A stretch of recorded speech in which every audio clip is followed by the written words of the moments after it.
natin pala. Nag-insert ko. Ayaw. Ayan, ayaw.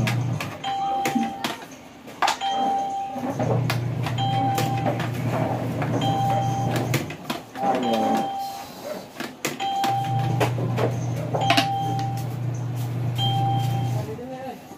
Naka-piso lang ito. 20 piso. Yun, piso lang pala ang credit.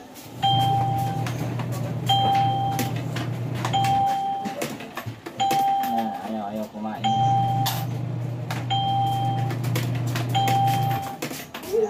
Okay, so walang credit yung kanyang ano. So, gamitin natin tong coin slot tester natin. Tignan natin yung kanyang coin. Okay, overhaul na natin to guys.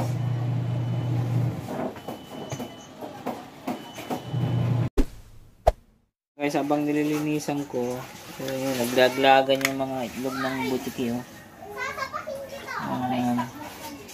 Stuck na siguro to guys. So dito hindi kaya ng ano to, brush lang ng dumi niya sa kanina. Binrush ko na tapos blow, and kailangan ito ng liquid cleaner sa loob, baka naiihan na to. Ano, mga singit-singit. Ingisa natin yan guys. Guys, yung dumi niya, grabe oh. May agyo-agyo na oh. Eh, hindi makapagbasa ng ano, ng coins. Yan. So, grabing dumi. So, hindi lang kaya ng brush yan. 5 minutes later. Yan guys, so, gumagana na yung bendo natin. Okay, goods na. Yan, thank you sa tiwala. Yan, kung gusto nyo magpagawa din ng piso wifi, yan, Pangasinan area guys.